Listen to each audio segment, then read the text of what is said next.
جیسی بھی نماز پڑھو اللہ قبول کرے گا۔ بعض لوگوں کو جب نماز کے حوالے سے بتایا جاتا ہے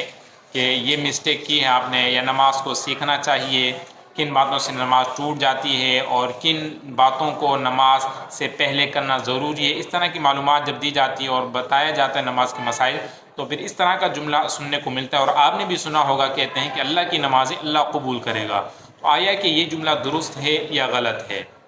تو یاد رہے کہ یہ جملہ بالکل غلط ہے کہ اللہ کی نمازیں اللہ جیسی بھی پڑھو اللہ قبول کرے گا، بلکہ ہمیں ایسی نماز پڑھنی ہے کہ جیسے حضور جان عالم صلی اللہ علیہ وآلہ وسلم نے ارشاد فرمایا اور صحابہ کرام نے نماز ادا کر کے بتایا، اور صحابہ کرام نماز ادا کرتے اور پھر بتاتے، یعنی اس طرح کر کے بتاتے کہ حضور صلی اللہ علیہ وآلہ وسلم نے اس طرح سے نماز ادا کی ہے۔ اگر ایسا ہوتا کہ جیسی بھی نماز پڑھو تو مرضی ہے، تو صحابہ کرام اتنا مشقتیں کیوں کرتے؟ حضور کی نماز کے طریقے کو انہوں نے یاد رکھا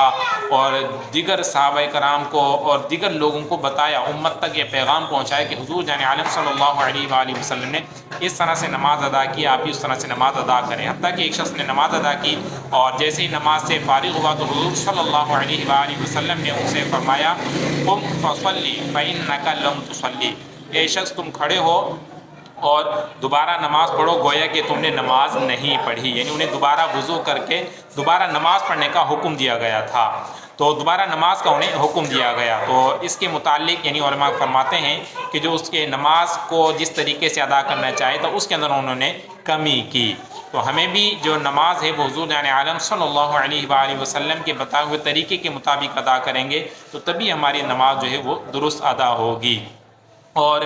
اس طرح بھی یہ حدیث پاک کا مفہوم ہے، حدیث کے اندر فرمایا گیا کہ صلو کما رأیتمونی اصلی، حضور نے فرمایا کہ تم ایسی نماز پڑھو کہ جیسے تم مجھے نماز پڑھتے ہوئے دیکھتے ہو۔ تو اگر ایسا ہوتا کہ جیسی بھی نماز پڑھو اللہ قبول کرے گا تو حضور یوں فرما دیتے نا کہ بس جس کو جیسی نماز آتی ویسی پڑھو، نہیں، فرمایا کہ جیسے مجھے نماز پڑھتے ہوئے دیکھو تو ویسے ہی تم نمازیں پڑھو۔ لہٰذا یہ جملہ کہنا کہ اللہ کی نمازیں جیسے بھی پڑھو اللہ قبول کرے گا، بے شک اللہ پاک مغفرت فرمانے پر آئے، راضی ہونے پر آئے تو وہ تو بغیر نماز کے بھی چاہے تو اللہ تعالیٰ بخش سکتا ہے، ٹھیک ہے، لیکن جو طریقہ نماز ہے اور اس کو درست طریقے سے پڑھنا ہے یہ بھی اللہ پاک کے جو نبی ہیں حضور جان عالم صلی اللہ علیہ وآلہ وسلم نے یہ طریقہ کر کے بتایا ہے۔ لہٰذا ہمیں اپنی نمازوں کو درست کرنا چاہیے کہ کس نماز کو کس طرح سے ادا کرنا ہے، اسی طریقے کے مطابق ہی نمازوں کو ادا کرنے کی کوشش کرنی چاہیے۔ دوسرا مسئلہ ہے کہ سجدہ صاحب کب کرنا چاہیے، یعنی بعض حضرات اس طرح سے بھی ہوتا ہے کہ کوئی بھی غلطی ہوئی سجدہ صاحب کر لیتے ہیں اور کہہ رہے ہوتے ہیں کہ کوئی بھی غلطی ہو تو سجدہ صاحب کر لیں۔ تو یاد رہیں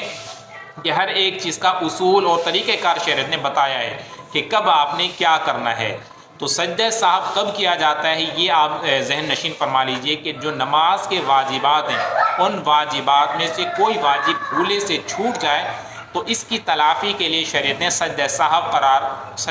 رکھا ہے، سجدہ صاحب کر لیں گے ہماری نماز درست ہو جائے گی۔ اور اگر جو نماز کی واجبات ہیں اگر کوئی جان بوجھ کر چھوڑ دے گا تو پھر ایسی صورت میں وہ نماز واجب الاعادہ ہوگی، یعنی وہ نماز دوبارہ پڑھنی ہوگی۔ اب نماز کے واجبات